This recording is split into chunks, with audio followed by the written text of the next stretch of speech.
Under the scorching September sun of Tsavo East, an elephant broke formation. He stepped away from the herd and walked, deliberate, unshaken, toward a woman in a wheelchair. His name was Jabali. 12 years ago, he vanished into the wild. Now, without warning, he was back. A tremor passed through the staff watching nearby. The elephant stopped, raised his trunk, and let out a low, aching sound. Moisture welled at the edge of his eye. The woman, silver-haired, motionless, began to cry. Her name was Mariana Blake. In 1995, she saved a dying calf whose mother had been killed by poachers. Now that calf stood before her, grown, towering, remembering. What makes a wild animal return after a lifetime? And how does a heart know when it's found home again? This isn't a story about elephants. It's a story about memory. Hit like, subscribe, and let's go. Mariana Blake lived quietly in the rolling outskirts of Minneapolis, in a modest brick house lined with maple trees. At 38, she was a veterinary technician with calloused hands and a soft spot for the broken ones, feral cats, limping dogs, abandoned fawns. Animals didn't scare her. People sometimes did. Her morning started early, black coffee, denim overalls, and a notebook filled with sketches of bones, beaks, and hooves. She volunteered weekends at a local wildlife rehab center, where she cleaned cages and whispered to raccoons like they were old friends. Her life was small, predictable, tender. But she wanted more than patching wounds behind metal fences. She wanted wildness, dust, instinct, danger. In the spring of 1995, a letter came. A Kenyan wildlife reserve needed emergency volunteers. She packed one suitcase, a field journal, and a second-hand stethoscope. It was the last quiet season of her life. The call came at dusk. A ranger's voice crackled through the two-way radio. A calf had been found near a riverbed, alone, dehydrated, covered in dust and blood. Its mother lay nearby, lifeless, her tusks hacked off by poachers just hours earlier. Mariana had only been at Tsavo East for 6 days. She wasn't ready for death. But something in the ranger's voice made her grab her pack and run. When they reached the scene, the calf stood frozen, eyes wide, ribs visible through loose skin. He didn't cry. He didn't move. A baby elephant, maybe 3 months old, orphaned before he even had a name. Mariana's chest tightened. This wasn't textbook medicine. This was survival. She stepped forward, slowly, hands low. The calf flinched. She didn't stop. This would be the beginning of everything, and the end of who she was before. The first night, the calf refused to eat. He stood in the corner of the pen, trembling, eyes fixed on the trees beyond the fence. Mariana tried formula from a bottle, warm water, even sugar-soaked rags. Nothing worked. He barely blinked. Vultures circled overhead, and hyena calls echoed through the dry air. The staff whispered that calves without mothers rarely made it. His breathing was shallow, his steps uneven. By dawn, he collapsed. Mariana sat beside him, her hand on his side, counting the rise and fall of his ribcage like seconds on a clock. This wasn't just grief. His system was crashing. And no textbook had prepared her for the silence of a dying elephant. She realized, for the first time, that love alone wouldn't save him. The wild wasn't cruel, it was indifferent. And so far, he was slipping through her fingers. Mariana sat motionless as the sun rose, watching the calf's chest barely move. Then she remembered something from training, a case study about shock in orphaned elephants. The key wasn't just nutrition. It was warmth.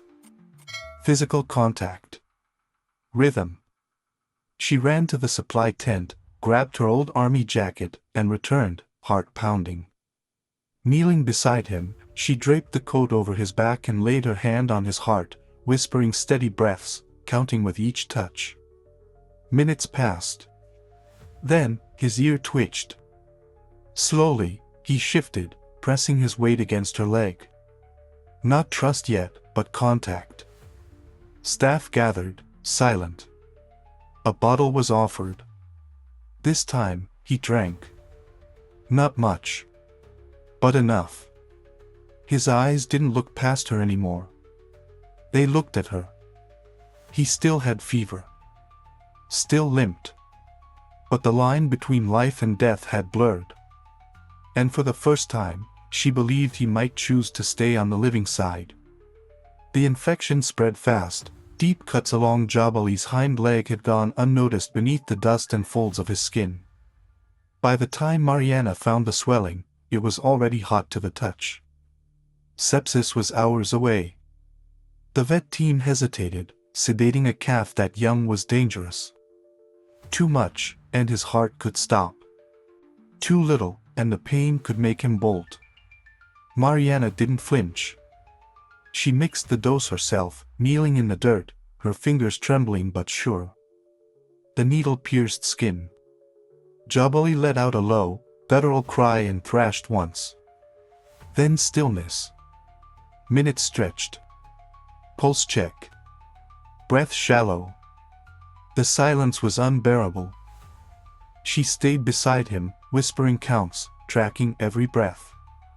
Around them, the savannah held its breath. He was too quiet. Too still. And no one could say yet whether she had saved him, or sent him too far under. Night fell heavy over the camp. Crickets chirped in waves, but inside the treatment pen, everything was still. Jabali lay curled beneath a canvas blanket, his breathing shallow, uneven. Mariana sat beside him, back against a wooden wall, a metal flashlight dim beside her. She hadn't eaten. She hadn't moved in hours. Every few minutes, she pressed 2 fingers to his side, feeling for warmth, for rhythm, for a sign. Nothing in her textbooks had prepared her for this waiting, the cruel space between effort and result. Doubt crept in. Had she acted too late? Given too much? Not enough. The staff rotated shifts, whispering updates. Mariana stayed. Eyes red, heart raw. In the quiet, she whispered promises he couldn't hear. The savannah outside pulsed with life. Inside, all that existed was one question: would he wake up?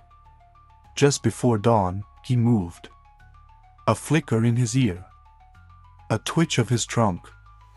Mariana jolted upright, barely breathing. Then, slowly, heavily, Jabali lifted his head. His eyes found hers. Not vacant. Present. Alive. She gasped, a sound too close to a sob, and dropped to her knees beside him. His breath deepened. Muscles trembled, but held. The fever had broken. Staff ran to the pen, disbelief on their faces. He stood, unsteady, but upright. Against every odd, every whispered doubt, he had chosen to live. Mariana pressed her forehead to his side, tears falling into the dust. Around them, the sky shifted from black to rose. A new day. A second chance. She had pulled him back. And in that moment, they belonged to no country, no species, just one heartbeat, shared. Years later, Mariana would say that saving Jabali taught her more than any degree or clinic ever could. It wasn't just medicine, it was presence, trust, time. He healed slowly. Grew stronger. Learned to forage, to play, to lead. And one day, as quietly as he had come, he left, slipping back into the wild where he belonged. She stayed behind, carrying a piece of his broken tusk in a pouch around her neck, worn smooth by her thumb. Whenever people asked why she still worked with animals, even after her stroke, she'd smile softly and say, because they remember. His life changed hers. Not loudly. Not suddenly. But completely. And somewhere out there, she hoped, he still walked the savannah. not as the orphan she found, but as the strength he became.